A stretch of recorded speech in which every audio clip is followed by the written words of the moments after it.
करोतु कल्याणम् आरोग्यं सुखसम्पदा शत्रुबुद्धिविनाशाय दीपज्योतिर्नमोऽस्तुते दीपज्योतिर्नमोऽस्तुते दीपज्योतिर्नमोऽस्तुते।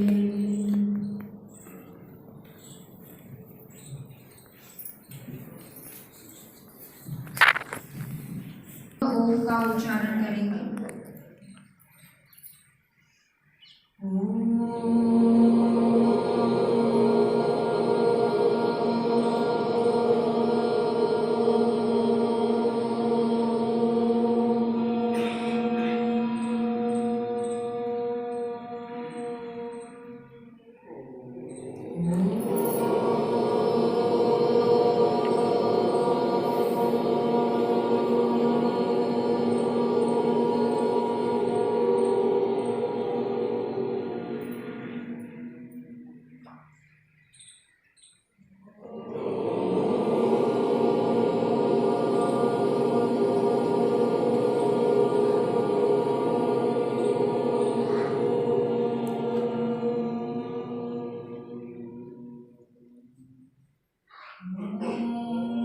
नमः शिवाय गुरवे सच्चिदानन्दमूर्तये नमस्तस्मै नमस्तस्मै नमस्तस्मै नमो नमः।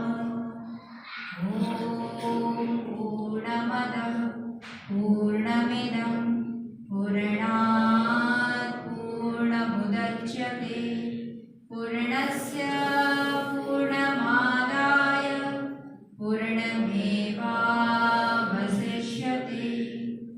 ॐ असतो मा सद्गमय तमसो मा ज्योतिर्गमय मृत्योर्मामृतं गमय।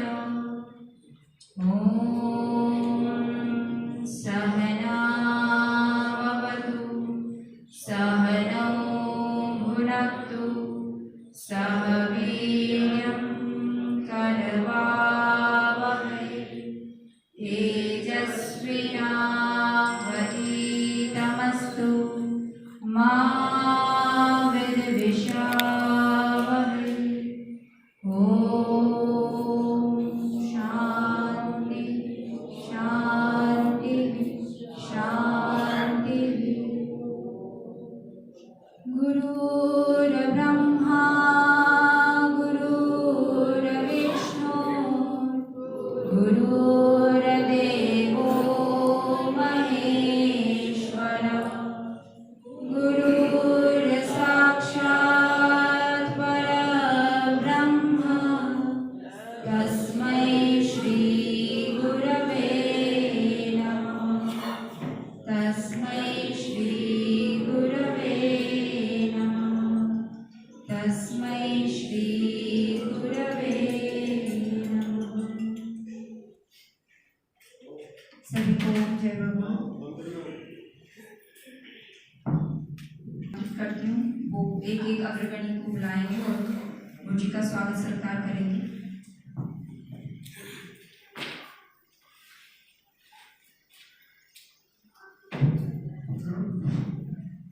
खेड़ा मैडम आइए।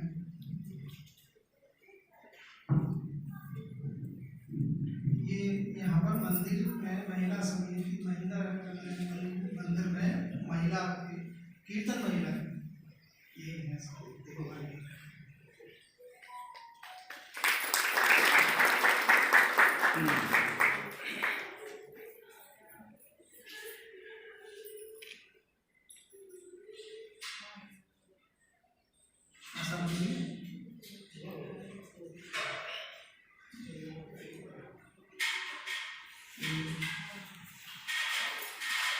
राष्ट्रीय स्वयंसेवक संघ शाखा का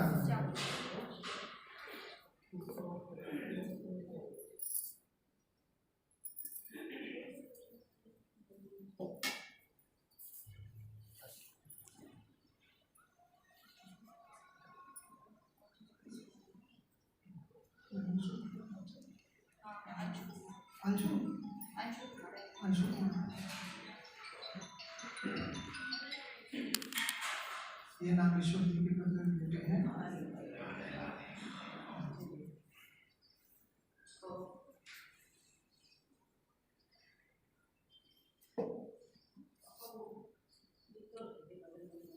रवि श्रीवास्तव जी।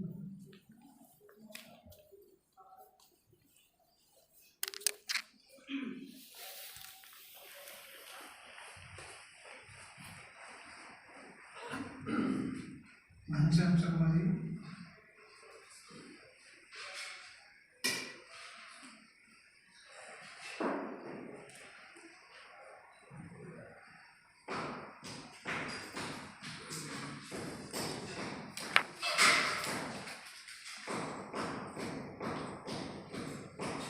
हरिशंकर जी।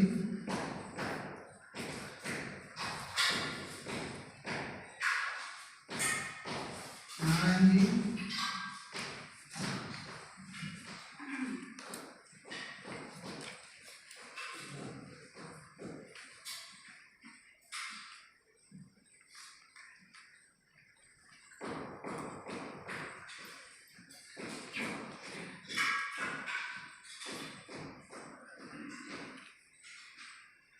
मास्टर रामचंद्र जी।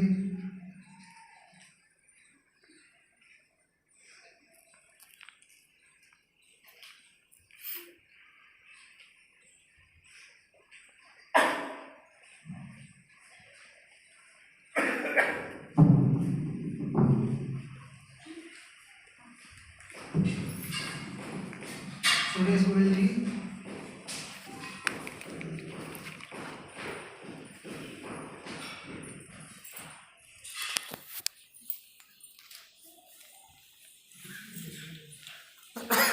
नागेश्वर जी।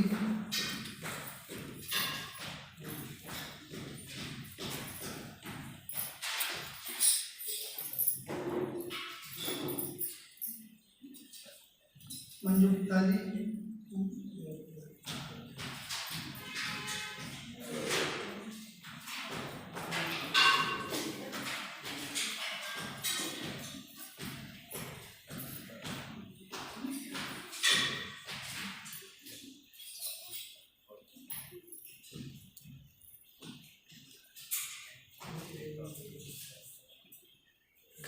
मिसेस नागेश्वर जी, बैजंती जी।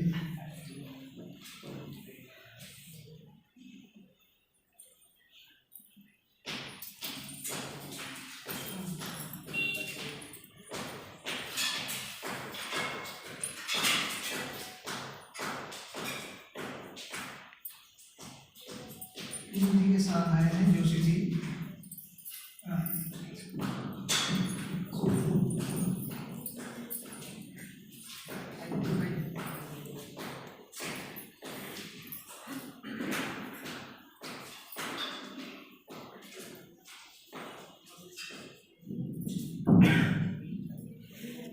अभिषेक जी।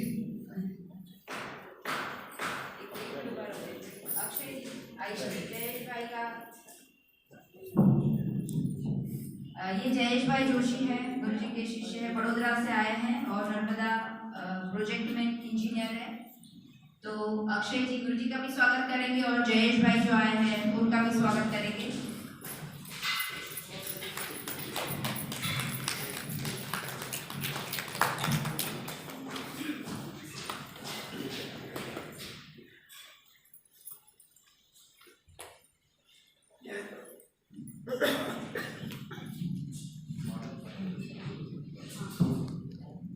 योगर्षि जी ब्रह्मचारी गुरु जी के साधु शिष्य हैं और गुरु जी ने जो 4 मंडी स्थापित की है, जैसे मैं उत्तर मंडी में काम करती हूँ वैसे ही ब्रह्मचारी जी पश्चिम मंडी में काम करते हैं। तो गुजरात, मध्य प्रदेश, राजस्थान और महाराष्ट्र चारों राज्यों में घूमकर सनातन संस्कृति का प्रचार प्रसार करते हैं। तो अंशु कुमार से है कि वो आगे आए और ब्रह्मचारी जी का स्वागत करेंगे।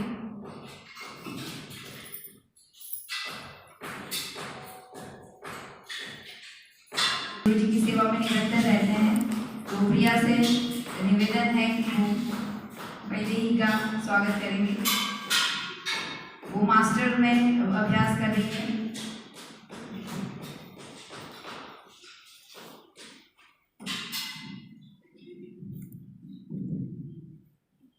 गुरु जी का भी स्वागत करेंगे।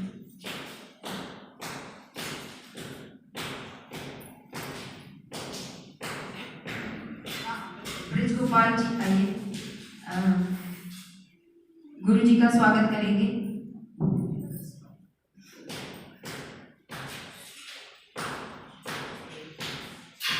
और अब नागेश्वर जी से निवेदन है कि वो आए और गुरु जी के बारे में, संस्था के बारे में सबसे परिचय करवाएं। फिर हम जिसकी प्रतीक्षा कर रहे हैं गुरु जी अपने अमृत वचन से हमें लाभान्वित करेंगे।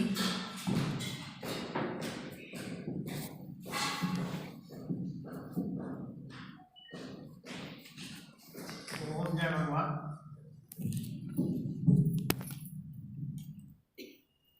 ये गुरुजी 2007 से ये संस्था को लवली सनातन संस्कृति प्रबोधन अभियान पूरे भारत में 2007 में एक इन्होंने ट्रस्ट की स्थापना की और पूरे भारत में इस तरह की संस्कृति को पूरे भारत में पहुंचाने के लिए इन्होंने कार्य शुरू किया। इससे पहले गुरु जी के जो शिष्य राजश्री मुनि जी थे उन्होंने बहुत सारे प्रोग्राम किए। उसके बाद गुरु जी लेकर और कायाप्रवन में एक वडोदरा से 40 किलोमीटर दूर कायाप्रवन में आश्रम का निर्माण किया 2007 में। और वहाँ से फिर वही सारी चीज़ों को पूरे भारत में भ्रमण किए, करीब 2-2.25 से कंट्री का भ्रमण किए और लवली सनातन संस्कृति के प्रचार प्रसार के लिए पूरे भारत में घूमे।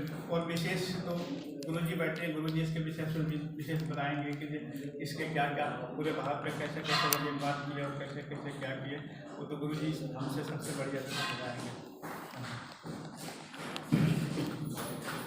साध्वी जी द्वारा सबने स्वागत किया, लेकिन साध्वी जी का भी स्वागत होना चाहिए। हम इसे सेटिंग टाइम में मिल रहे हैं, इनके लिए ताली हो जाती है। इसी स्टार में नहीं साध्वी जी का स्वागत है।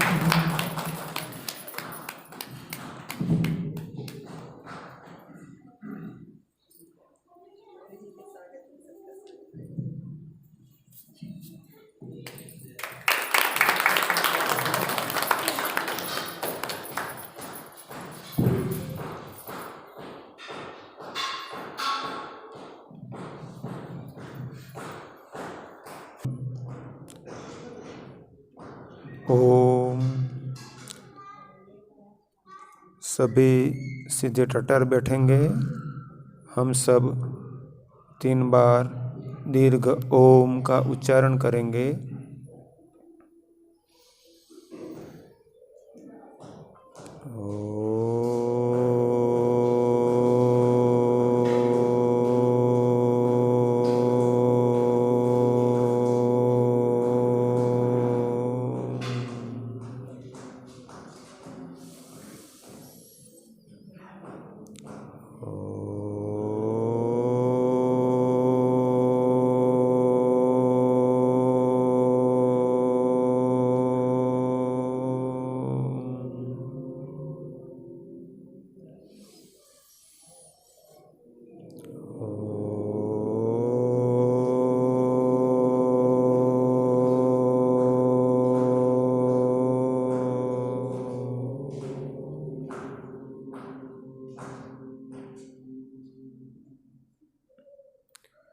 सभी आत्मीय जनों को ओम जय भगवान।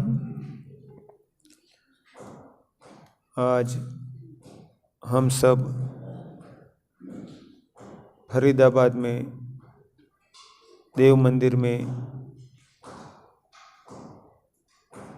भगवान के सानिध्य में सनातन धर्म, सनातन संस्कृति और हमारा वर्तमान में एवं हमारे जीवात्मा का कल्याण हो, इस हेतु धर्म सभा में इकट्ठे हुए हैं। हम सब खुली आंखों से अनेकों जीवों को अनेकों शरीरों में देखते हैं। जैसे कि हम सब मनुष्य हैं तो हम अपने शरीरों को तो अनुभूत करते ही है कि हमारा 2 हाथ पैर 2 आँखों वाला शरीर, किंतु इसके सिवा भी गाय, भैंस, गधे, कुत्ते, मच्छर, चूहा इत्यादि अनेकों को देखते हैं। जो जीव जिस शरीर में होता है वह शरीर उसे प्रिय लगता है। एक कुत्ते को अपना शरीर प्रिय लगता है। आप देखना, यदि एक कुत्ते को पत्थर मारोगे ना तो भागेगा, वो अपने शरीर की रक्षा करने के लिए प्रयत्न करेगा। वो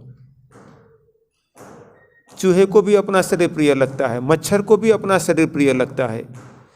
ऐसे जो जो योनियों में जीवात्मा शरीर को धारण करता है वह उस शरीर को अपना मान लेता है और उसी जिंदगी को ही अपनी जिंदगी मानकर जीवन जीने लगता है। चाहे मनुष्य हो, चाहे गधा हो, चाहे कुत्ता हो, चाहे गाय हो, चाहे भैंस हो। इस प्रकार हम भी वही कर्म करते हैं। हम जिस शरीर में पूर्व के कुछ कर्मों से प्राप्त हुआ हमें जो शरीर, उस शरीर और उस शरीर के इर्द गिर्द की परिस्थितियाँ और इस शरीर के सत्य, इतने के ही सत्य मानकर ज़्यादातर जीवन जीते हैं। यदि हम ऐसा जीवन जीते हैं तो हमारा शरीर पशु समान हुआ। कि जैसे कुत्ता जीवन जीता है तो वह जिस शरीर में है उसको अपना मानता है, तो स्वाभाविक है कि हम भी यही तो करेंगे और वही करना पड़ेगा। इसके सिवा वो अपने बच्चों से प्यार करता है। आप देखना, यदि कुत्ते के बच्चे के, जब कुत्ती ने बच्चे रखे होते हैं और उसके पास को जाता है अपरिचित व्यक्ति, तो वो भौंक कर भगाने का प्रयत्न करते हैं। तो वह काम हम भी तो करते हैं। हम अपने बच्चों परिवार से प्रेम करते हैं। वह भी खाना खोजने के लिए, जीवन पशुओं की भांति है। किंतु हम उस सत्य को स्वीकार करें कि जैसे भगवत गीता में भगवान कृष्ण ने अर्जुन को कहा कि हे अर्जुन, तेरे और मेरे अनेक जन्म हो चुके हैं, तू नहीं जानता है किंतु मैं जानता हूँ।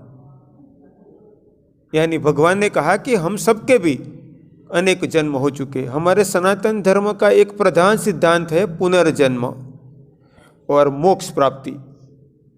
ये दो बात हमारे सनातन धर्म की बहुत बेसिक बातें हैं कि हम इस बात को स्वीकार करते हैं कि इस जन्म में जिए, खाया पिया, मौज किया, मर गए, इसके बाद कुछ भी नहीं, ऐसा नहीं मानते हैं। तो इस बात को मानते हैं कि हम पहले भी थे, इस शरीर के पहले भी, इस शरीर के बाद में भी रहेंगे। पहले भी हमने कुछ कर्म किए होंगे, इसी कारण आज इस स्थिति में है। हमें जो माता पिता, भाई बहन, पति पत्नी, परिवार, मित्र मिले हुए हैं, इसमें ज़्यादातर हमारे पूर्व कर्म कारण रूप है। और आगे जो मिलेंगे इसमें भी कर्म कारण रूप होंगे।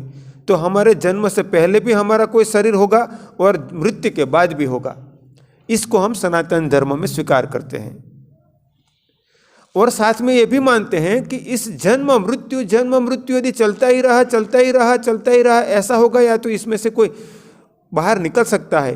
तो कहाँ निकल सकता है, उसको कहा हमारे शास्त्रों ने मोक्ष पुरुषार्थ, कि जिसके द्वारा पुनरपि जन्मम पुनरपि मरणम पुनरपि जननी जठरे शयनम, मैं बार बार जन्म लूँगा और माता की कोख में बड़ा होगा, फिर जन्मूंगा, फिर मरूंगा, फिर।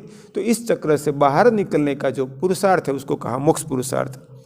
इस प्रकार धर्म, अर्थ, काम और मोक्ष, अर्थ यानी जीवन की आवश्यकताओं की पूर्ति करने के लिए पुरुषार्थ करना, चाहे कोई इंजीनियर बने, चाहे कोई दुकानदार बने, चाहे कोई सब्जी की दुकान वाला हो, चाहे किसान हो, चाहे कोई कंपनी का मालिक हो। जब तक इसका आशय है कि इसके द्वारा अर्थ प्राप्ति करना, तब तक मजदूर हो या तो कोई कंपनी का मालिक हो, उद्देश्य एक हो गया, कार्य अलग अलग हो गए।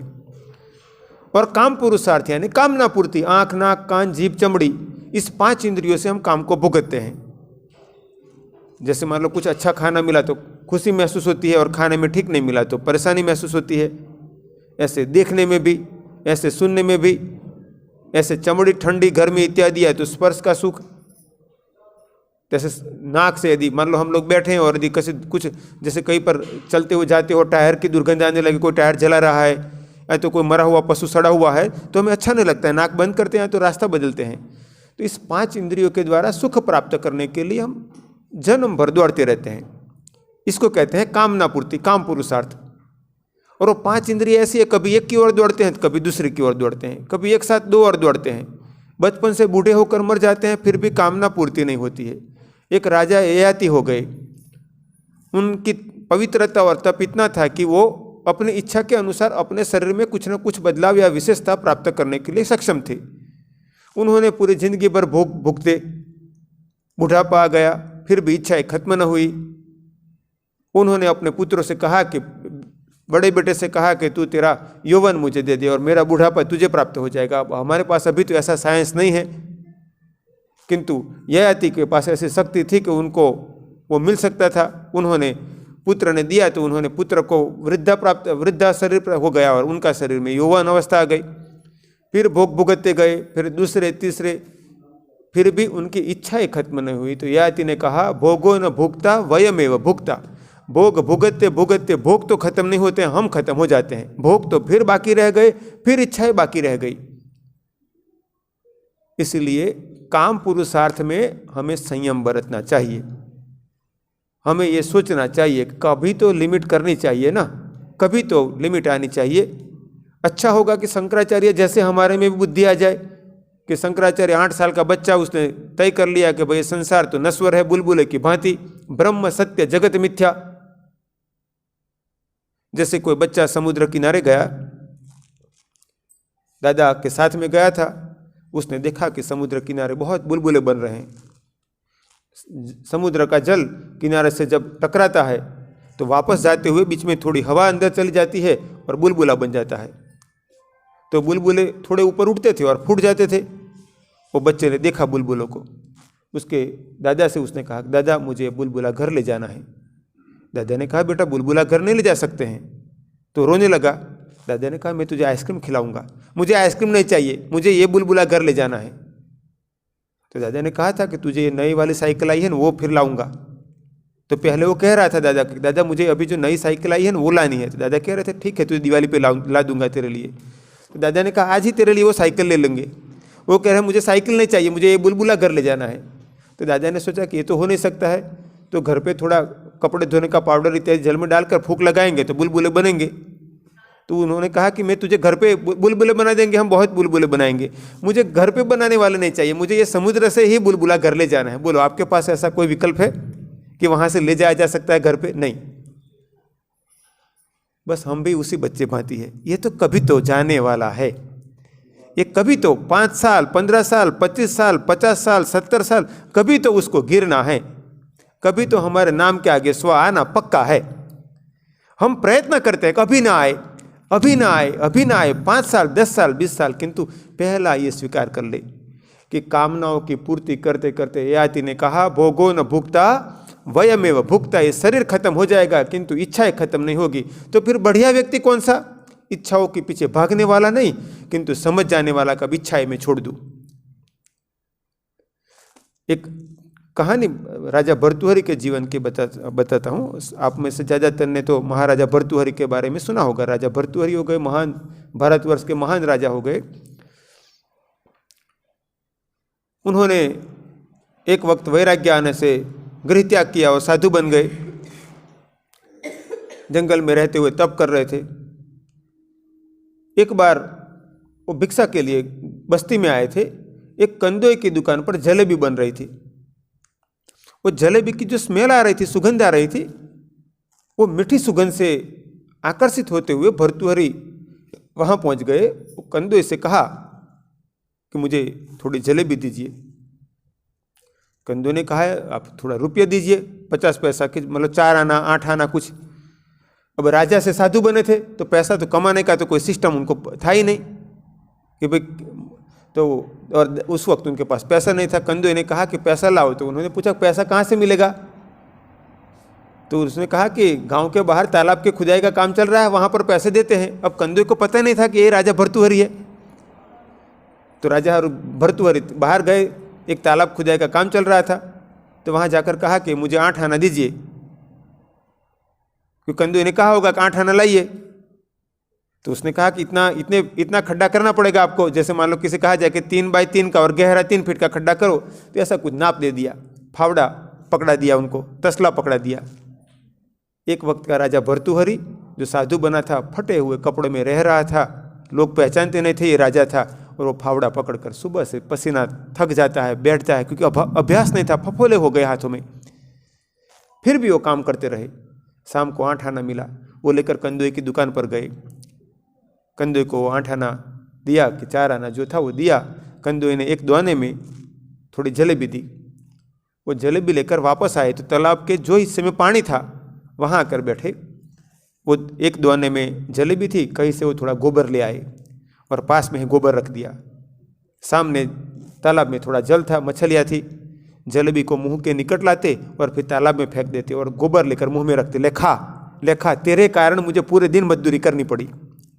फिर जलेबी को लेते, मुंह के निकट लाते और उसको जल में फेंकते और गोबर को मुंह में ठूस देते, ले खा मेरे मन, तू खा, तेरे कारण मुझे आज पूरे दिन भर मजदूरी करनी पड़ी। ये मन को ऐसे समझाना पड़ता है। जलेबी खिलाते खिलाते मन नहीं मानता है। भोग भुगतते भुगतते भुगतते भुगतते बूढ़ापा आ जाए, बच्चे कहने लगे कि दादा अब तो जॉब छोड़ दो, अब तो घर में अपना रोटी खाना व्यवस्था है, अब अपना भगवान का भजन करो, कभी मंदिर जाओ, कभी तीर्थ यात्रा करो। नहीं बेटा, अभी मेरे में ताकत है ना। कब? यदि पतंग कट जाएगी तभी। एक तो रास्ता होता है कि भगवान की ओर से ही हमारा रस्सी कट जाए और शरीर छूट जाए।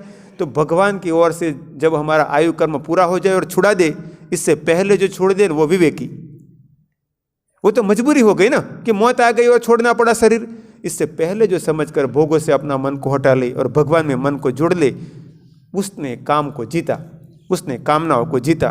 घर में मिठाई बनी हुई है किंतु एकादशी का व्रत है, आज मुझे नहीं खाना है, आज मेरे शिवरात्रि है, आज मेरे नवरात्रि है, आज मुझे नहीं खाना है। गांव में बड़ा प्रसंग है, नाच गान चल रहा है, नहीं आज तो एकादशी, मंदिर तो मुझे जाना ही पड़ेगा, कुछ भी हो जाए भाई, क्या पता कल मौत आ जाएगी और नाच गाने में मेरा तो एकादशी चली जाएगी। तो जब भक्ति बढ़ती है तभी धीरे धीरे धीरे धीरे मोह माया कम होने लगती है। ये उसकी परीक्षा है। पेड़ पर जब फल लगते हैं तो डालियाँ झुकती है। तो काम, अर्थ और काम, धन की जरूरत तो है, मुझे भी और आपको भी, सबको जरूरत है। हम खाना खाते हैं, कपड़े पहनते हैं, घूमते फिरते हैं, तो धन की जरूरत तो है। किंतु हमारे शास्त्रों ने 3 बातें कही। भगवान लकुलिश जी, मेरे गुरु भगवान लकुलिश जी, उन्होंने 3 बातें समाज में प्रसारित करने के लिए कही। जैसे श्रीमद् भागवत, देवी भागवत, ऐसे ही हमारा एक पुराण है शिव पुराण। रामायण में अलग अलग कांड है, सुंदर कांड इत्यादि। ऐसे ही शिव पुराण में संहिताएं हैं। रुद्र संहिता, शिव पुराण के चैप्टर को संहिता कहा गया। रुद्र संहिता, कोटि रुद्र संहिता, शतरुद्र संहिता। शतरुद्र संहिता में बताया कि भगवान शिव ने वैवस्वत मनवंतर में 28 अवतार लिए। पहला अवतार हुआ वो श्वेत मुनि नाम से, उन्होंने श्वेताश्वेतर उपनिषद दिया। और 28वां अवतार हुआ वो 28वां इस द्वापर और कली के संधि काल में उन्होंने मनुष्य की काया में अवरोहण किया। वह नगर कायावरोहण नाम से 5000 साल से प्रसिद्ध है, गुजरात में बड़ौदा के निकट वो। और भगवान ने मनुष्य काया में अवरोहण किया था तो नगर का नाम कायावरोहण पड़ा। एक हाथ में फल धारण किया, बीजों रखे, सबकी रचना बीजों से होती है। और एक हाथ में दंड धारण किया कि मैं सभी को कर्मों का फल देता हूँ। उस दंड को लकुल या लकुट कहते हैं। तो लकुल या लकुट धारण किए हुए शिव लकुलिश कहलाए। उन्होंने कहा कि विश्व में सनातन संस्कृति पुनरुत्थान मेरा शिव संकल्प है। मेरे शिष्यों को योग साधना के साथ सनातन संस्कृति पुनरुत्थान का कार्य करना होगा।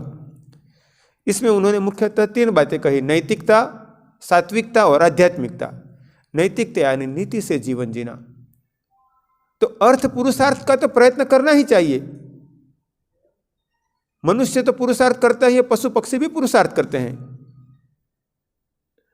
अस्ते यानी चोरी न करना, छल न करना, प्रपंच न करना, नीति से कमाना।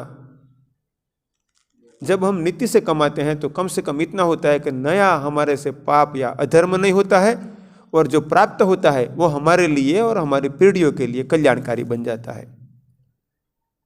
तो अर्थ पुरुषार्थ में संयम हो, काम पुरुषार्थ में संयम हो। जैसे लगाम बिने का घोड़ा हो और उस पर बैठे और वो बिना दिशा को भागने लगता है, ऐसा हमारा मन नहीं होना चाहिए। अब बाकी रहा धर्म पुरुषार्थ और मोक्ष पुरुषार्थ। धर्म पुरुषार्थ करने से क्या होगा, और धर्म किसे कहे, धारयति इति धर्म, जिसको धारण करने से हमारा कल्याण हो वह धर्म। अब हमें उस पल्लू में अपने आप को मापना है कि उस पलड़े में देखना है कि मेरे द्वारा कौन सा ऐसा कर्म किया जा रहा है जिस कर्म के द्वारा मेरा कल्याण होगा। पतन होता है वो धर्म नहीं। जो कर्म करने से पतन हो अपना या दूसरों का, वो धर्म नहीं हुआ। जिसके द्वारा कल्याण हो, इसके लिए हमारे शास्त्रों ने अनेकों कर्म बताए। जैसे यज्ञ करना, वह धर्म कर्म है। जैसे आप मंदिर में देव दर्शन करने के लिए आते हो, वह धर्म कर्म है।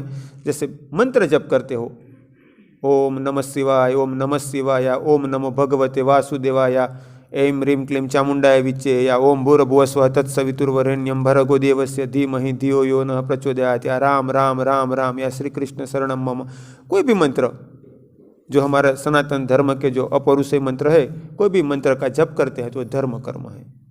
देव पूजन करते हो तो धर्म कर्म है। सत्संग करते हो तो धर्म कर्म है। माता पिता बड़े बुजुर्ग का सेवा सम्मान करना वो धर्म कर्म है। गौ की पीपल की सेवा करना वह धर्म कर्म है। तीर्थों की यात्रा करना वो धर्म कर्म है। तो धर्म कर्म करने चाहिए। धर्म कर्म करने से क्या फायदा होगा, क्यों धर्म कर्म करे? दान करना वो धर्म कर्म है। तीर्थ में जाना वह धर्म कर्म है। नवरात्रि, शिवरात्रि, जन्माष्टमी, एकादशी, उपवास, व्रत करना वह धर्म कर्म है। तो कोई पूछे धर्म कर्म करने से क्या फायदा होगा? हमारे जीवन में जो भी हमारी प्रगति हो रही है या अधोगति होती है, वो दो प्रकार की शक्तियां काम करती है, प्रारब्ध और पुरुषार्थ। जैसे बैलगाड़ी के दो बैल हो, एक बैल को कह दे प्रारब्ध रूपी बैल और दूसरे को कह दे पुरुषार्थ रूपी बैल, तो ये दो बैल चलते हैं, प्रारब्ध और पुरुषार्थ। कभी कभार हम बहुत मेहनत करते हैं किंतु प्रारब्ध वाला बैल बैठ जाए तो क्या होगा? बैलगाड़ी का एक बैल बैठ ही गया, दूसरा कितनी भी ताकत करे किंतु बैलगाड़ी हटेगी ही नहीं। तो जिंदगी में जब प्रारब्ध वाला बैल साथ ही ना बिल्कुल जीरो ऑपोजिट हो जाए तो व्यक्ति मेहनत कर करके थक जाता है ना, रोने लगता है, प्रार्थना करता है, फिर भी उसको लगता है कि कुछ हुआ ही नहीं, बिल्कुल निष्फल चला गया। मैंने और आपने, हम सब ने जीवन में कभी न कभी ऐसी स्थितियां अनुभूत की होती है कि मेहनत कर करके थक गए, फिर भी परिणाम कुछ भी नहीं निकला, निष्फल हुए। तब लगता है कि मैंने मेहनत करने में कोई गलती भी नहीं की है, मैं ठीक मेहनत कर रहा हूँ। तो समझ लेना कि प्रारब्ध वाला बैल कहीं ना कहीं साथ नहीं दे रहा है। कभी कभार जितनी मेहनत करते हैं इतना परिणाम मिल जाता है तो लगता है कि दोनों बैल साथ चल रहे हैं। जितना पुरुषार्थ करते हैं प्रारब्ध वाला भी बैल इतना साथ दे रहा है। कभी कम मेहनत करते हैं ज़्यादा परिणाम मिलता है, तो मतलब पुरुषार्थ वाले बैल ने तो कम ताकत लगाई थी किंतु प्रारब्ध वाला बैल ताकत लगाता चला गया है, तो फिर कहते हैं कि हमारा नसीब में था तो मिल गया। तो हमारे जीवन में दो शक्तियाँ चाहिए, प्रारब्ध रूपी शक्ति और पुरुषार्थ रूपी शक्ति। अब पुरुषार्थ तो सभी कर लेते हैं अलग अलग प्रकार से, और पुरुषार्थ सिखाने के लिए बहुत मेहनत नहीं करनी पड़ती है। कौन सिखाता है कि ये बंदर को कौन सिखाता है क्या खाना और क्या नहीं खाना? गिलहरी को कौन सिखाता है कि कैसे रहना, कैसे दीवार पर चिटके रहना, दीवार पर कैसे चलना? कौन ट्रेनिंग देता है उनको? तो अर्थ पुरुषार्थ व्यक्ति कम ज़्यादा पढ़ा हुआ, पढ़ा लिखा हो या पढ़ा लिखा ना हो, गांव का हो या शहर का हो, अपना रास्ता प्रयत्न करता है। काम पुरुषार्थ तो प्रकट होते हैं अपने में से, इसको ट्रेनिंग किसी को देने की जरूरत नहीं होती है। वो बच्चे को भी छोटा होता है तो उसको भी होता है कि ये खाना है नहीं खाना है। धर्म पुरुषार्थ के लिए जरूरी है, प्रारब्ध के लिए जरूरी है। प्रारब्ध कैसे बनाए, क्या करे? तो स्वामी जी प्रारब्ध बनाने का रास्ता कुछ बताओ। पुरुषार्थ तो कर लेते हैं, तो कुछ छोटे छोटे काम है और कुछ बड़े काम है। जैसे कि चींटी को आटा डालना, मैं मानता हूँ बहुत सरल काम है।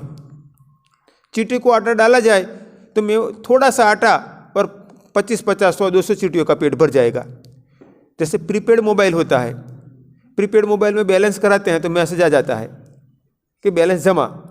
ऐसे ही यदि आपने आटा डाला और जैसे पहली चींटी ने आटा खाया तुरंत आपके जीवात्मा के अकाउंट में आ जाएगा। दूसरी चींटी ने खाया फिर बैलेंस आएगा, तीसरी चींटी ने खाया फिर बैलेंस आएगा, एक चींटी ने दोबारा खाया तो फिर बैलेंस आएगा। बोलो कितना सस्ता। एक व्यक्ति को खिलाना हो तो 2-3 रोटी चाहिए, दाल चाहिए, चावल चाहिए, सब्जी चाहिए, और चींटियों को खिलाने में कितना सस्ता। ऐसे ही और भी कई, किसी को मान लो कभी गुड़ डाल दिया, कभी आटा डाल दिया, कभी कुत्तों को रोटी डाल दी। कभी कभार ऐसा होता है मोहल्ले में कुत्ते होते हैं, व्यक्ति एक रोटी देता है तो फिर कुत्ते को भी क्या होता है कि हमारे जैसे 5 घर जाएगा तभी पेट भरेगा, क्योंकि हमने एक रोटी डाली अब उसका तो पेट भरा नहीं। फिर वो दूसरे घर जाएगा तो उसने भी 1-2 रोटी डाली, तो 5-7 घर। यदि ऐसा भी करो, कभी उनको भी तो पार्टी कराओ। आप नहीं चाहते हो भगवान हमारे पर भी तो कृपा करो, कुछ अच्छा भला हो जाए, तो आप भी तो ऐसा नियम बना सकते हो कि घर में ज़्यादातर 5-10 रोटी, जो मोहल्ले के कुत्ते हैं उनको 5-15 रोटी डाल देना। हम सोचते हैं कि मैं बद्रीनाथ जाऊँ, वहाँ पर जाकर पूजा करूँ और मेरा बेड़ा पार हो जाए, वो भी तो भला है, इससे जरूर कल्याण होगा। मैं सोमनाथ जाऊँ और मेरा कल्याण हो जाए, इससे कल्याण होगा ही, ये भी जरूर है। किंतु आप कुत्ते को रोटी डालते हो तो वहाँ जाने में कितना खर्चा करते हो, वहाँ जाते पूजा करते हो। यदि आप एक महीने में मान लो कि 20-25 किलो आटा की रोटी डेली 500 ग्राम आटा की रोटी बनाकर कुत्ते को डालने रखो तो भी 2 कुत्ते का पेट भर जाएगा। तो कुछ काम ऐसे सरल है किंतु हम कोई कोई करता है, कोई कोई नहीं करता है। तो हम प्रयत्न करें। 2 प्रकार के कर्म है, पुण्य कर्म और धर्म कर्म, और तीसरा है अधर्म कर्म। अधर्म कर्म का फल है दुख, और दुख की व्याख्या किसी को नहीं कहनी पड़ती कि दुख किसे कहते हैं। किसी को समझाने की जरूरत नहीं होती है। कोई तन से दुखी है, कोई धन से दुखी है, कोई परिवार से दुखी है, कोई समाज से दुखी है, कोई सम्मान से दुखी है, कोई कारण से, तो कोई कारण से। ये पूरे जग में देखो तो किसी के पास कुछ तो किसी के पास कुछ।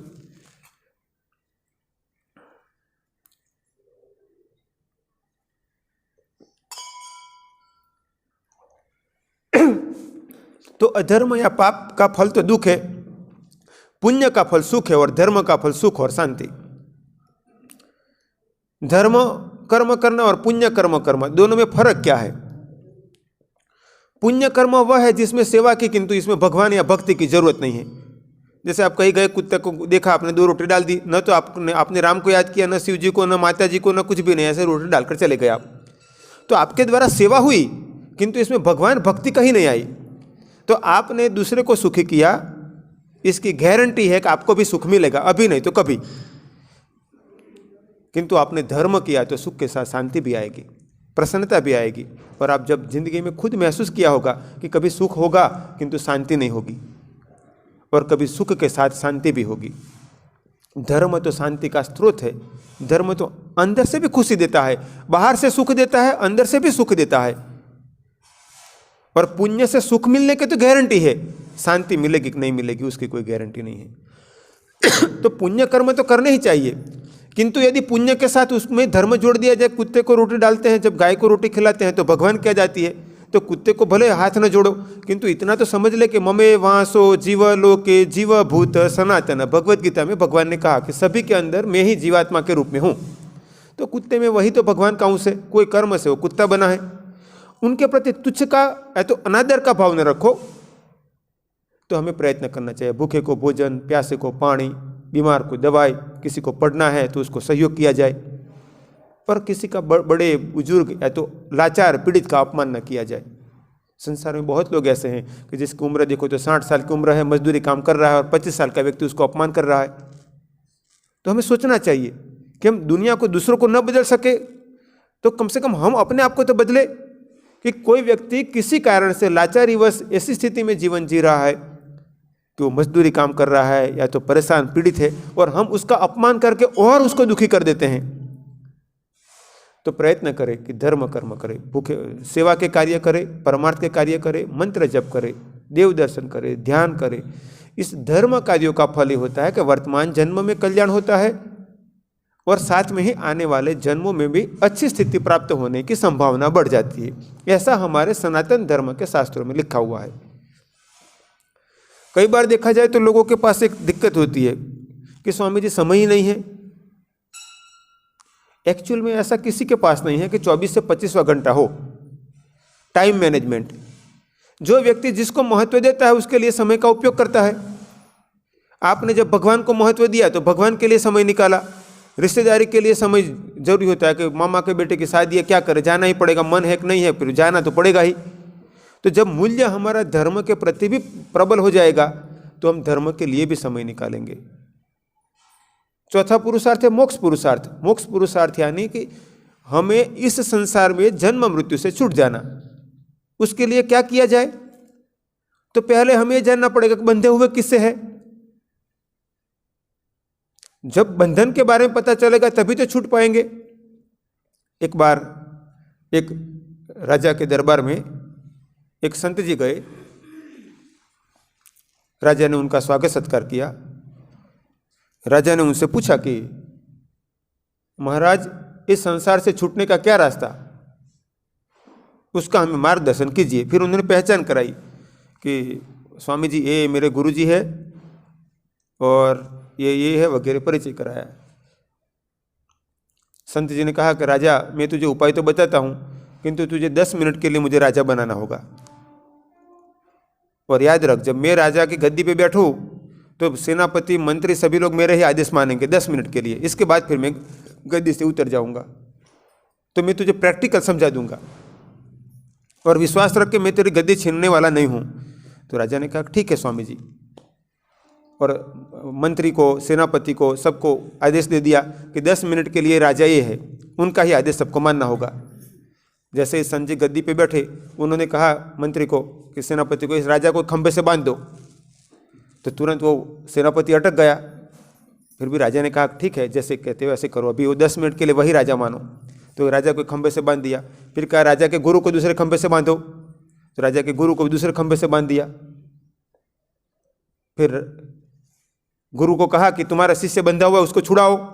तो गुरु ने कहा पहले मुझे तो छोड़ो, बाद में मैं मेरे शिष्य को छुड़ाऊंगा। तो फिर राजा को कहा कि तेरे गुरु से कहे कि तुझे छुड़ाए। तो गुरु जी बंधे हुए हैं, उनको छोड़ो तो फिर मुझे छुड़ाएगा ना, बंधा बंधे को कैसे छुड़ाएगा। तो हमें क्या करना पड़ेगा, बंधन छूटने की बात समझनी पड़ेगी, बंधन क्या है और कैसे छूटा जाए। सनातन धर्म के शास्त्र कहते हैं कि ओम त्र्यंबकम यजामहे सुगंधिम पुष्टिवर्धनम उर्वारुकमिव बंधनान मृत्युर्मोक्षयमामृतात्। जैसे पेड़ पर पका हुआ फल न पशु ने तोड़ा था, न पत्थर मारा था, न तेज वायु आई थी, फिर भी गिर गया। क्यों? क्योंकि फल पका था और फल और डाली को जोड़ने के लिए जो छोटी डंडी थी वो इतना ताकतवर नहीं रहा, इसी वजह से अपने आप ही गिर गया। हम इस संसार से बंधे हुए हैं, वो बीच का जो डंडा है वो है कामना और कर्म। वो कामना और कर्म रूपी डंडे ने हमें वो इस संसार रूपी पेड़ से बांध रखा है। अब हमें कामना छोड़नी नहीं है तो फिर मोक्ष होगा कहाँ से? यदि मान लो हम कामना भी छोड़ दे तब भी कर्मों का फल जब तक बाकी है तब तक ब्रह्मलोक तक हम जा सकते हैं, फिर वापस यहाँ आना पड़ेगा। इसीलिए हमें अपने कर्मों में निष्काम कर्म, जो भगवत गीता में समझाया, कर्म करो किंतु निष्काम कर्म करो। तो निष्काम कर्म को समझना होगा, सीखना होगा। साथ में ही 5 तत्वों का बना हुआ इस शरीर है और 5 तत्वों का बना हुआ ब्रह्मांड, तो 5 तत्वों को जीतना होगा और ईश्वर का अनुग्रह। तो ये हमारे शास्त्रों ने कहा। अब सामान्यतः मोक्ष पुरुषार्थ तो कठिन है, तो फिर धर्म पुरुषार्थ जरूर करना चाहिए। 1-2 कहानियां कहता हूं। एक बार एक राजा ने प्रजाजनों से कहा कि मेरा ये बकरा है, उसको मैं कितना भी खिलाता हूं किंतु उसका पेट नहीं भरता है। तो कोई नगर में ऐसा हो कि इस बकरे का पेट भर के लाए। कोई ले गया, मैं उसको मुँह मांगा इनाम दूंगा। तो कई लोग ले गए किंतु वापस आकर रख जाते थे, क्योंकि जब राजा के पास लाते थे, राजा उनको घास दिखाते थे हरा, तो तुरंत बकरा खाने लगता था। तो राजा कहते थे अभी तो मेरे बकरे का पेट तो भरा ही नहीं, तो इनाम किसी को मिला ही नहीं। एक नगर में से एक युवान आया, उसने राजा से कहा कि राजा जी मैं आपके बकरे का पेट भर के लाऊंगा। तो युवान ले गया। राजा ने कहा भाई इतने कई लोग ले गए और सबने प्रयत्न किया, फिर भी मेरा बकरा जब भी दरबार में आता है और मैं उसके सामने घास रखता हूँ फिर खाने लगता है। तो वो युवान ने कहा कोई बात नहीं राजा जी, किंतु मैं जब खिलाकर आऊँगा तो इसके बाद नहीं खाएगा आपका बकरा। तो राजा ने कहा तू भी ट्राई कर ले। तो वो युवान राजा के बकरे को ले गया, अपने घर पे ले जाकर बकरे के सामने घास रखा। बकरा जैसे ही घास के निकट खाने के लिए आए तो उसके मुंह पे डंडा मार दिया। तो बकरा चिल्लाते हुए थोड़ा वापस चला गया। थोड़ी देर के बाद दोबारा घास दिखाया, तो जब आप नजदीक आए तो डंडा मारा।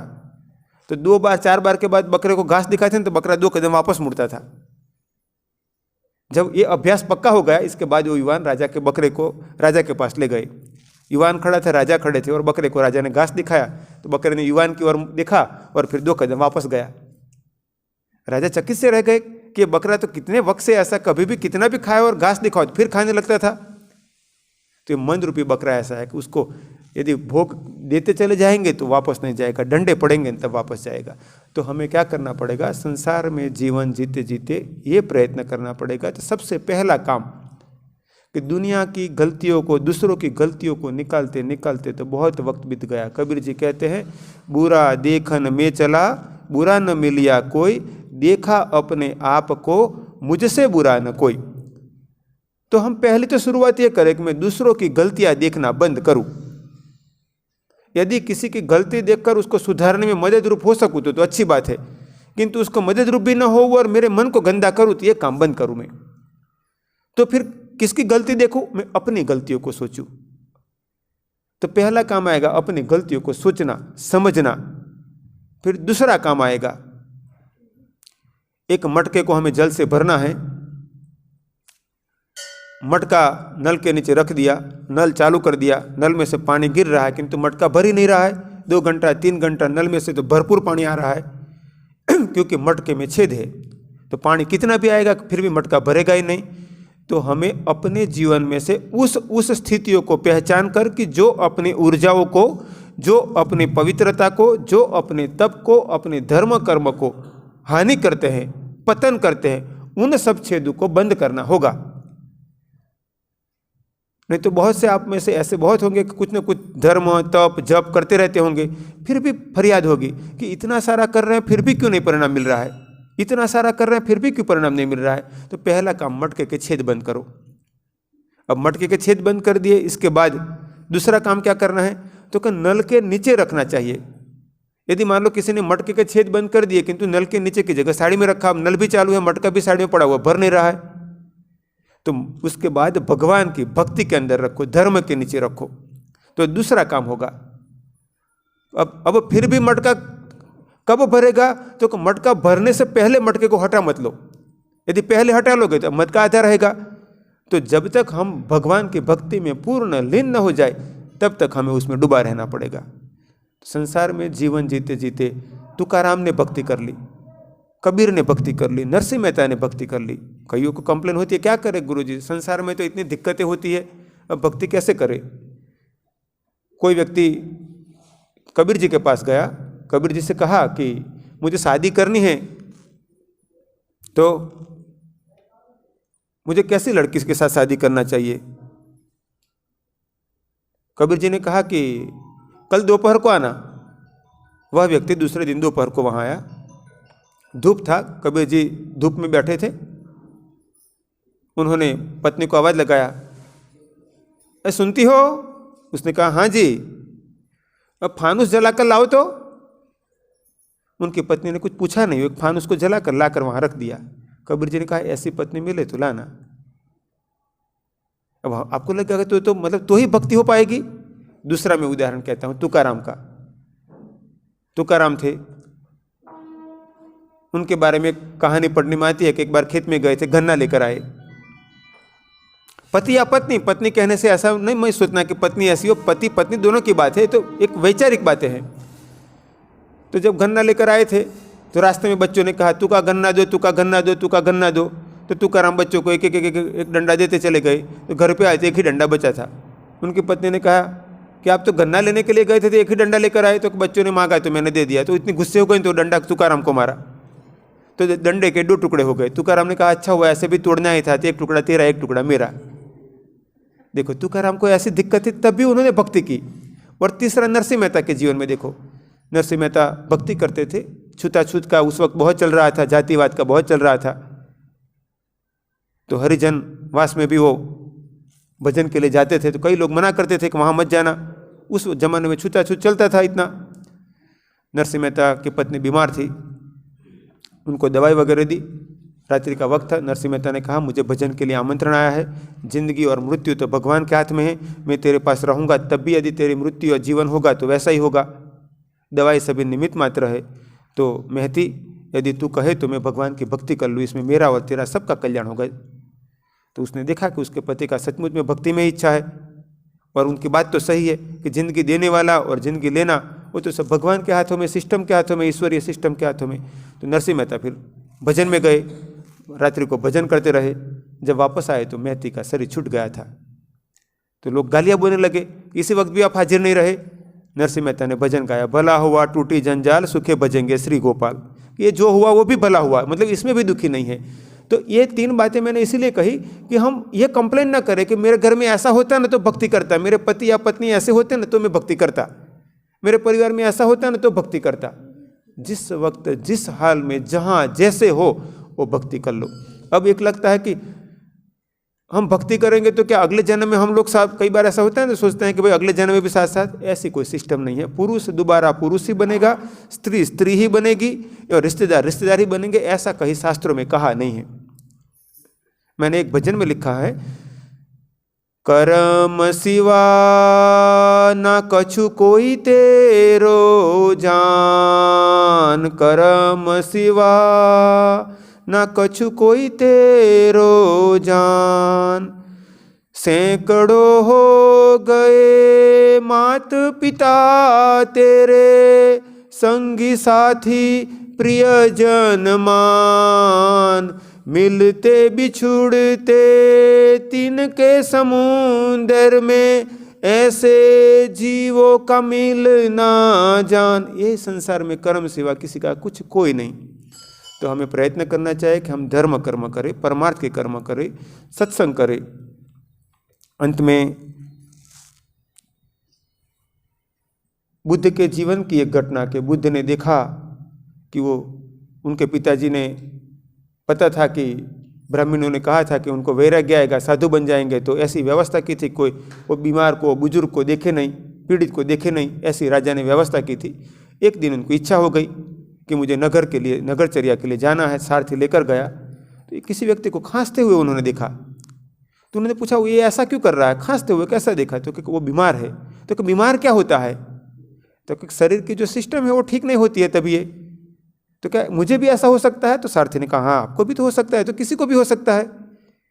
आगे जाते हुए उन्होंने देखा कि एक व्यक्ति डंडा लेकर झुका हुआ जा रहा था। तो कहा कि ये ऐसे क्यों चल रहा है मुड़कर? तो कोई बूढ़ा हो गया है। तो बूढ़ा होना क्या होता है? तो कि जब शरीर की उम्र बढ़ती है तो शरीर में इतनी ताकत नहीं रहती है तो बूढ़ा हो जाता है। तो सभी बूढ़े होते हैं? तक हाँ मुझे भी बूढ़ा होना पड़ेगा। तो कहा तुम्हें भी होना पड़ेगा। आगे एक शव यात्रा जा रही थी, तो बुद्ध ने पूछा कि ये क्या जा रहा है? तो उन्होंने कहा कि व्यक्ति मर गया है। तो मरना क्या होता है? तो उसने पूरा समझाया। तक मुझे भी मरना पड़ेगा। तो कहा हाँ तो सबका होता है। तो उनको वैराग्य आ गया और वो जंगल में चले गए। हम लोग युष्ट हो गए हैं, ये सभी देखते देखते इतने युष्ट हो गए कि हमें कुछ लगता ही नहीं है, ठीक है बीमारी तो होती है तो क्या होता है, मृत्यु तो होता है, सभी लोग मरते हैं, हम भी मरेंगे। किंतु हमें जगना होगा, हमें जगना चाहिए। धर्म हमें यही सिखाता है कि हम जगे और याद रखें। क्या पता रात्रि को भूकंप आ जाए, आज हम लोग सब बैठे हैं, कल पता चले कि कौन है कौन नहीं है। क्या पता रास्ते से जा रहे कहीं एक्सीडेंट हो गया, कौन मर गया। तो हमें ये याद रखना होगा कभी भी मृत्यु आ सकती है, दिक्कतें कभी भी आ सकती है। हम आज का कार्य आज ही करें कि प्रतिदिन भगवान का नाम ले, प्रतिदिन मंत्र जप करें, प्रतिदिन भगवत गीता के एक अध्याय 10 श्लोक 20 श्लोक का पाठ करें, समझने का प्रयत्न करें। हर महीने अपने कार्य का हिसाब किताब करें कि जैसे अकाउंट का हिसाब किताब करते हैं ऐसे हर महीने हिसाब किताब करें कि इस महीने में मैंने कहाँ देव दर्शन के लिए मैं कहाँ गया था या गई थी, इस महीने मैंने क्या जप किया, इस महीने मैंने क्या सत्संग किया, इस महीने में मैंने मेरी बुराइयों को बढ़ाया कि घटाया, इस महीने मैंने अच्छाइयों को बढ़ाया कि घटाया, मेरे जीवन में क्या बदलाव आया। ये हिसाब किताब प्रतिदिन होना चाहिए, प्रति वीक होना चाहिए, प्रति महीने होना चाहिए। तो हम सब मिलकर ऐसे कार्य करें। अंत में गुजरात में बड़ौदा के पास कायोर नाम का एक तीर्थ स्थान है। हमारे सनातन धर्म में जब भी कोई देव पूजन इत्यादि करते हैं तो पहले संकल्प किया जाता है। संकल्प में हम बोलते हैं ओम ततसत ब्रह्मणो द्वितीय परार्थे वाराह कल्पे वैवस्वत मनवंतरे अष्टाविधित में कलयुगे इत्यादि हम बोलते हैं। वर्तमान काल में ब्रह्मा जी के वाराह कल्प के वैवस्वत मनवंतर का 28वां कलयुग चल रहा है। अभी ब्रह्मा जी के 50 साल पूरे हो चुके हैं। 51वें साल का प्रथम दिन चल रहा है, उसका नाम है वाराह कल्प। और एक कल्प में 14 मनु होते हैं। अभी 7वें मनु का कार्यकाल चल रहा है। एक मनु के कार्यकाल में 71 चतुर्युगी होती है। ये 7वें मनु की 71 में से 27 पूरी हो चुकी है और 28वीं चतुर्युगी चल रही है।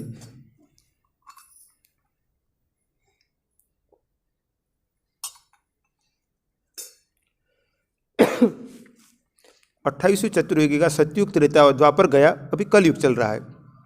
भगवान शिव ने इस 28वें कलयुग की शुरुआत में जो अवतार लिया वो लकुलिश अवतार। उन्होंने 5000 साल पहले 4 शिष्य गर्ग, कुशिक, मित्र, कारुष्य को 4 दिशाओं में भेजकर सनातन धर्म का कार्य करवाया था।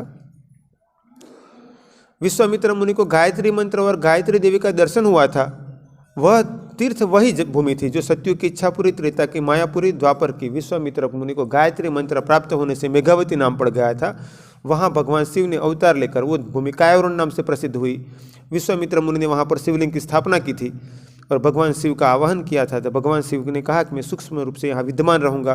फिर विश्वामित्र मुनि ने गंगा मैया का आह्वान किया था, तो गंगा देवी वहाँ पर प्रकट हुए थे। उनका प्रवाह रंगावती नाम से प्रवाहित हुआ। भगवान लकुलिश जी ने 16-17 साल के युवान शरीर में रहकर वहाँ पर से सनातन धर्म योग का प्रसार करवाया था। बाद में उन्होंने कहा कि अब मेरा कार्य पूर्ण हुआ है, मैं जाऊँगा। भगवान ने उपदेश दिया कि सब भक्तिमय जीवन जीना, धर्मानुसार जीवन जीना और परमार्थ के काम करना। फिर भगवान का शरीर प्रकाश के गोले में रूपांतरित हुआ और वह प्रकाशित गोला विश्वामित्र स्थापित शिवलिंग में समा गया था, जिसमें से 16-17 साल के युवान जैसा शरीर पत्थर की मूर्ति में निकल आया। वह शिवलिंग आज भी वहाँ स्थापित है। सरदार वल्लभ भाई पटेल की इच्छा थी कि वह शिवलिंग सोमनाथ में स्थापित हो, तो सरदार पटेल ने एक कमेटी टीम भेजी थी। तो गांव वाले की कमेटी और सरदार पटेल ने भेजी हुई कमेटी दुनिया बैठी, एक चिट्ठी में हाँ लिखा गया, एक में ना लिखा गया। वह चिट्ठियाँ उछाली गई, तो एक ने चिट्ठी उपाड़ी तो ना लिखा हुआ आया। तो किसी ने कहा तो संयोग की बात हो सकती है, तो दूसरे तीसरे चौथे जितने ने भी चिट्ठी उठाई सभी बार ना आया। ऐसा वो वहाँ का शिवलिंग है। भगवान ने 1913 में पुनः परंपरा शुरू की। पहले गुरु प्रणवानंद जी, दूसरे कृपालु मुनि, तीसरे राजर्षि मुनि, ऐसे हमारे गुरुओं ने सनातन धर्म योग विद्या का कार्य किया। मेरे दादा गुरु ने 1976 में लकुलिश योग विद्यालय की स्थापना की। बिना बिल्डिंग को 46 साल से वो योग विद्यालय चल रही है। लाखों लोगों ने योग की ट्रेनिंग ली। मेरे गुरुदेव राजर्षि मुनि जी ने गुजरात के अहमदाबाद में लकुलिश योग यूनिवर्सिटी बनाई है, जो मोदी जी ने उसका ओपनिंग किया था। और विश्व भर में से वहाँ पर योग ट्रेनिंग के लिए लोग आते हैं। दुनिया के कई देशों में से योग जिज्ञासु वहाँ आकर degree course, diploma course, MA, MSc इत्यादि सभी कोर्स उसमें किया जा रहा है।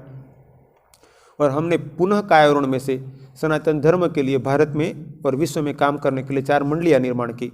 पूर्व मंडली का कार्य क्षेत्र पूर्व भारत, काशी से पूर्व भारत में 7 सिस्टर्स राज्यों में, और फ्यूचर में साउथ ईस्ट एशिया यानी Japan, Indonesia, Fiji, Australia, New Zealand इत्यादि सभी देशों में सनातन धर्म का कार्य हो।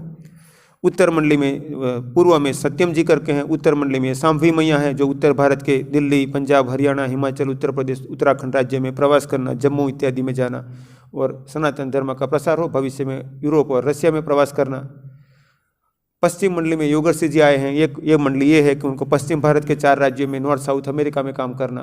दक्षिण मंडली में दिवेश जी और टीम, वो दक्षिण भारत के राज्यों में और मिडल ईस्ट अफ्रीकन कंट्री में काम करना। क्या काम करना? हम सब मानते हैं सनातन धर्म को। यदि पूछा जाए, यदि 100 हिंदुओं को पूछा जाए कि आपको सनातन धर्म में क्या आता है, क्या आपको यज्ञ करना आता है? पहला प्रश्न, क्या हम यज्ञ कर सकते हैं? आता है थोड़े लोगों को, बहुत कम लोगों को। नहीं आता है ऐसा भी नहीं है, किंतु 100 में से 5-10 लोगों को। हमारा धर्म को हम प्रेम करते हैं तो हमारा धर्म हमें सीखना होगा, यज्ञ करना खुद सीखना होगा। बड़ा कठिन भी नहीं है। यदि हम मोबाइल चला सकते हैं, कार चला सकते हैं, कई इंस्ट्रूमेंट चला सकते हैं तो बड़ा कठिन नहीं है। यज्ञ करना सीखना चाहिए। स्वयं मंत्र बोलकर स्वाहा के साथ विधि विधान से आहुति देना चाहिए। यज्ञ के द्वारा दी गई आहुति देवताओं को प्राप्त होती है और यज्ञकर्ताओं का कल्याण करती है, प्रकृति की भी रक्षा करती है। देव पूजन सीखना चाहिए। हम सब मानते हैं, कोई राम को मानता है, कोई कृष्ण को मानता है, कोई शिव जी को, माता जी को, हनुमान जी को, अलग अलग स्वरूपों में हमें श्रद्धा है, भरोसा है, विश्वास है। इष्ट देव है हमारे। यदि पूछा जाए क्या आपको शास्त्र के अनुसार देव पूजन आता है, तो दिया तो जलाते हैं हम हर रोज, आरती भी करते हैं, 40 बावनी कुछ पाठ भी करते हैं। क्या शास्त्रों में लिखा है ऐसे पूजन करते हो? तक ऐसा तो नहीं पता है। तो शास्त्र विधि अनुसार सीखना चाहिए। क्या बहुत कठिन है? तो नहीं, कठिन नहीं है। 2 प्रकार का पूजन है, पंचोपचार और षोडशोपचार। तो हम ये सिखाते हैं, यज्ञ कैसे करना वो सिखाते हैं। फिर कहते हैं कि आपको जिस देव की आहुति देनी हो आप दे सकते हो, विधि सीख लो। देव पूजन कैसे करना है वो सीख लो। यदि आपको 5-7 मिनट पूजन करना है तो पंचोपचार विधान है, यदि ज़्यादा वक्त है तो षोडशोपचार विधान है। विधि सीख लो, फिर आपको जिस देव का मंत्र बोलना है वो बोल सकते हो। संध्या कर्म, हमारे ऋषियों ने कहा स्वस्थ और दीर्घायु जीवन जीने के लिए संध्या कर्म करने चाहिए। हमारी अनिच्छा से भी झाड़ू के वक्त चींटी इत्यादि मर जाते हैं, चूल्हा जलाते हैं या तो गैस स्टोव जलाते हैं तो और भी कई मरते हैं, चलते हैं तो और कई मरते हैं। तो हमें संध्या कर्म करना चाहिए। करीब 7 मिनट का वक्त लगता है संध्या कर्म में। मुख्य 3 काम है इसमें, सूर्य को अर्घ्य देना, गायत्री मंत्र बोलना, प्राणायाम करना इत्यादि थोड़ी विधि है। वर्तमान में 100 बच्चों से पूछा जाए कि संध्या कर्म कितनों को आता है, तो हो सकता है 25 ऐसे भी आ जाए कि संध्या कर्म एक्चुअल में क्या है। हम अपने धर्म, अपनी संस्कृति से इतने बिछड़ते चले गए।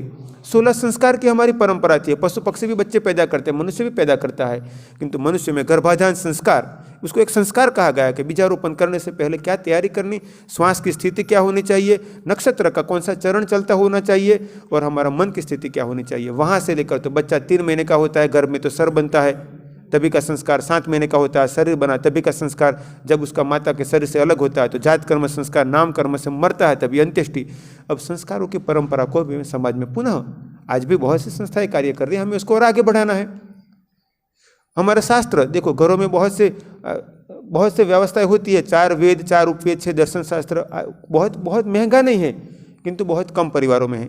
हमें अपने घरों में वेद, उपवेद, दर्शन शास्त्र इत्यादि बसाने होंगे और कभी कभार अध्ययन करना होगा। तो हम चारों दिशाओं में ये कार्य धीरे धीरे आगे बढ़ाने का प्रयत्न कर रहे हैं कि लोग योग, यज्ञ सीखे, देव पूजन, संध्या कर्म सीखे, 16 संस्कार सीखे, थोड़े वेद के बारे में जानकारी ले, थोड़े उपवेद के बारे में, थोड़े दर्शन शास्त्रों के बारे में, थोड़ी उपनिषदों के बारे में जानकारी ले। इसके लिए हमने ऐसे आयोजन किया कि चारों दिशाओं में जगह जगह पर योगाश्रमों का निर्माण हो, वहाँ के लोग बनाए, वहाँ के लोग चलाए, वही की संपत्ति व्यवस्था का सिर्फ वही के लोग, वही संस्था मालिक हो, दूसरी संस्था से उनको कोई लेना देना ना हो। जैसे हमारे गुजरात में संस्था है, अब फरीदाबाद में हम यहाँ पर कार्य करें तो फरीदाबाद में जो बनेगा वो फरीदाबाद की सिस्टम चलाएगी, उसको गुजरात के ट्रस्ट से किसी भी प्रकार से न मैनेजमेंट से और न इकोनॉमिकल कोई रिलेशन हो। कई बार ऐसा होता है कि जैसे मान लो आपका ये मंदिर है, यहाँ भी किशन जी विराजमान है और मथुरा में गोकुल में भी विराजमान है, तो दोनों के बीच में जुड़ाव क्या है? वहाँ के मैनेजमेंट को यहाँ के मैनेजमेंट से कोई लेना देना है? तो कि नहीं, भगवान से ही मतलब है दोनों को। तो हमने भी ऐसी संस्थाएं निर्माण करें कि जिस संस्थाएं संपत्ति इकट्ठी करने के लिए ना हो, किंतु जो संस्थाएं धर्म कार्य के लिए हो, जहाँ रहना खाना फ्री हो, सीखना फ्री हो, एक ही जाति हिंदू एक ही पंगत में बैठकर सब खाना खाते हो, ऐसा हम कार्य कर रहे हैं। आप सबको आमंत्रण है कि गुजरात में बड़ौदा के निकट मेरा लकुलिस धाम नाम से आश्रम है। आश्रम में न रहने का चार्ज है, न खाने का चार्ज है। हम सब एक पंक्ति में बैठकर खाना खाते हैं। मैं भी सबके साथ ही बैठकर खाना खाता हूँ। और कोई भी व्यक्ति वहाँ आकर 10 दिन रहा, 20 दिन रहा तो कितना रुपया चार्ज, कोई चार्ज नहीं है, वो मैटर नहीं है। दान दे सकते हो इच्छो इतना, रहना खाने का कोई चार्ज नहीं है, यज्ञ योग कुछ भी सीखने का कोई चार्ज नहीं है। आश्रम में 5, 25, 50 गायों की, देसी गायों की गौशाला हो और भविष्य में वहाँ गुरुकुल बने, जहाँ गुरुकुल में हिंदू बच्चों को सिखाया जाए। हमने गुरुकुल का नाम ही रखा हिंदू गुरुकुल, लकुलिस सनातन संस्कृति विद्यापीठ, कि हिंदू बच्चों को सिखाया जाए। ऐसा हमारा आयोजन है। आप सबको आमंत्रण है।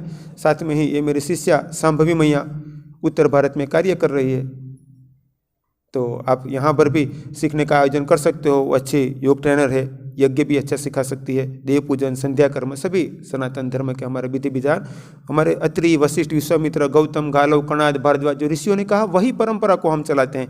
अपना कुछ भी नहीं है, न मेरा कुछ है न उनका कुछ है। तो आप सबको आमंत्रण है।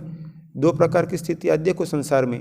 सनातन इसलिए कहते हैं कि सृष्टि की शुरुआत से है और सृष्टि के अंत तक टिका रहेगा, किंतु आज स्थिति क्या है? कोई 2500 साल पहले बना हुआ जो धर्म का नाम आज बोलते हैं, आज दुनिया में 82-85 कंट्री में फैला हुआ है।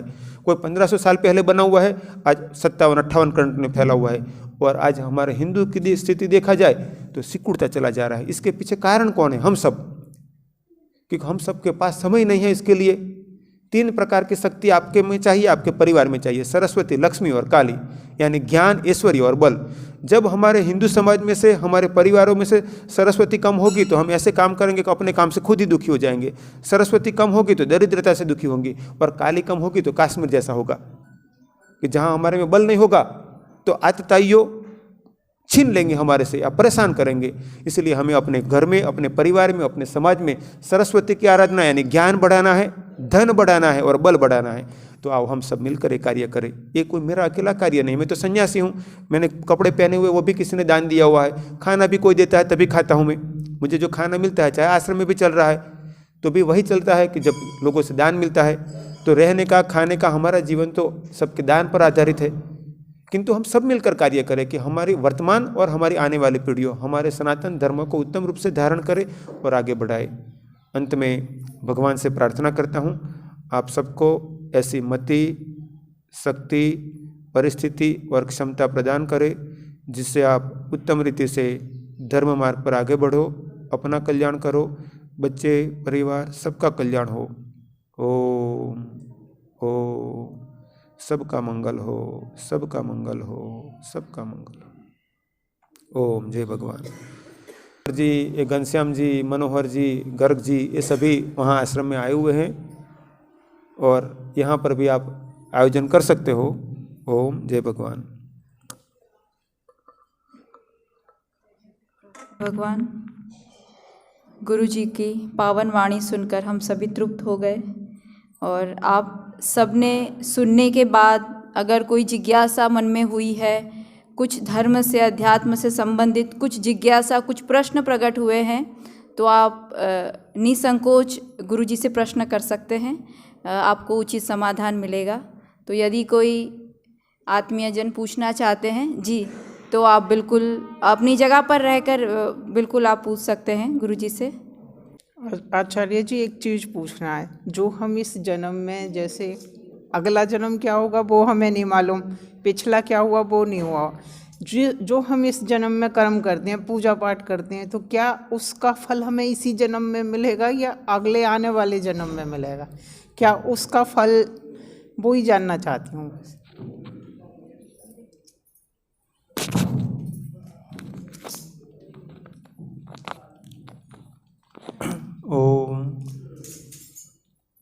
भगवत गीता में भगवान ने कहा कर्मण्येवाधिकारस्ते मा फलेषु कदाचन, यानी कि हम जो भी कर्म करते हैं उसका फल निश्चित मिलता है, किंतु कब, कितना और किस स्थिति में मिलेगा वो भगवान ने कहा वो मैं तय करता हूँ, यानी कि ईश्वरीय सिस्टम। अब इसमें 3 प्रकार की स्थितियाँ हो सकती है।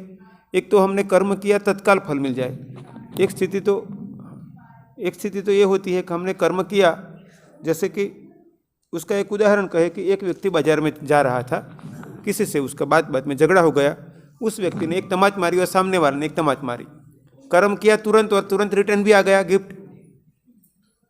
या तो हम बाजार में गए और दुकान वाले को हमने 500 रुपया दिया और कुछ सामान, तो पैसा दिया और सामान मिल गया। एक व्यक्ति किसी के यहाँ जॉब करने के लिए गया, मजदूरी के लिए गया, सुबह शाम काम किया और पैसा लेकर वापस आया, तो कर्म किया और तुरंत फल मिला। कुछ काम ऐसे होते हैं कभी कर्म करते हैं बाद में फल मिलता है, जैसे कि एक व्यक्ति महीने भर नौकरी करता है, महीने के बाद सैलरी मिलती है। या तो किसी ने आम की गुठली बो दी अभी और 2 साल के बाद 4 साल के बाद आम लगेगा। किसी ने अभी किसी की पिटाई की, कोर्ट में केस चला, 2 साल के बाद सजा हुई। तो कुछ कर्म के फल ऐसे होते हैं कि कर्म किया तत्काल फल मिल जाना, कुछ कर्म के फल ऐसे हैं कि महीने बाद, 6 महीने के बाद, साल के बाद, 10 साल के बाद मिलना। और तीसरी स्थिति है कि अभी इस जन्म में कर्म किया और कोई फल इस जन्म में नहीं मिला और आने वाले जन्मों में फल मिलना। अब उसका मैं उदाहरण आपको बताऊं। भीष्म पितामह ने कृष्ण से पूछा कि भगवान, मैंने मेरे इस जन्म में ऐसा कोई कर्म नहीं किया है कि मुझे बाण से यहाँ पर सोना पड़े, तो फिर ऐसा फल मुझे क्यों मिला जब मैंने ऐसा कर्म ही नहीं किया पूरे जीवन में। तो भगवान ने कहा कि आप तो योगी हो, पूर्व जन्म में देखो। तो भीष्म पितामह ने तुरंत अपनी आंखें बंद की और देखा, भ्रुकुटी के अंदर प्रकाश प्रकट हुआ और इसके अंदर उन्होंने अपना पिछले जन्म देखा, ऐसा कर्म नहीं था। भगवान ने कहा और आगे के जन्म में देखो, तो पूर्व के 2, 5, 10, 20, 50 जन्म देखे, ऐसा कर्म नहीं था। 71वें, 72 के 73वें जन्म में देखते हैं कि वो जंगल में गए थे, परेशान बेचैन थे। उस वक्त उन्होंने एक थोर के पत्ते पर एक टिड्डे को बैठा हुआ देखा। अब टिड्डे से उनकी कोई शत्रुता नहीं थी, किंतु अपनी बेचैनी में उन्होंने बबूल की सूल के ऐसा लेकर उस टिड्डे पे भोंक दिया। तो पतंग गया, टिड्डा बैठा हुआ था, उस पर उन्होंने बबूल की सूल के ऐसा भोंक दिया। वो सूल अंदर तो उसके शरीर में घुस गई और अंदर शरीर में से छेद करती हुई नीचे के पत्ते में चली गई, और पत्ता बड़ा था तो पत्ता टूटा नहीं। इसके बाद वो सूल सहित वो टिड्डा या पतंगा वहाँ ही रहा।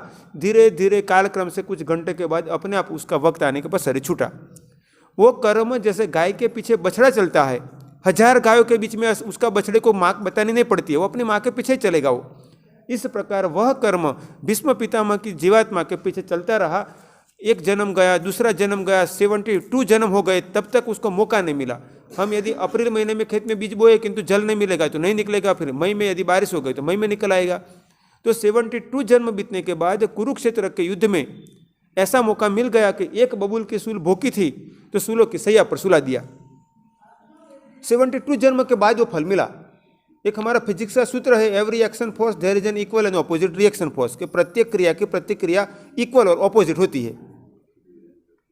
किंतु धर्म सूत्र क्या कहता है कि जो कर्म करते अनेक गुणा होकर मिलता है।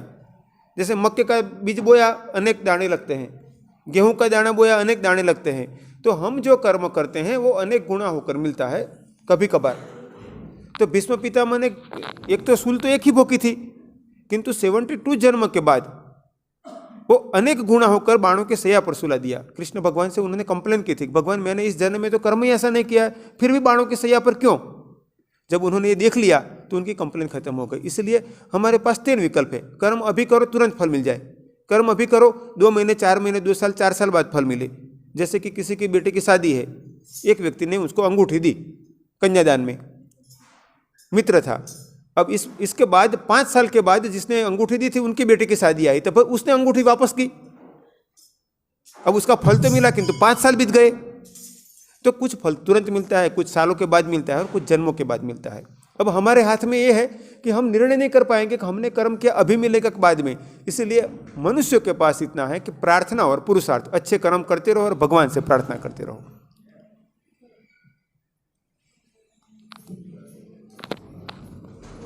हाँ जी, रवि जी आइए।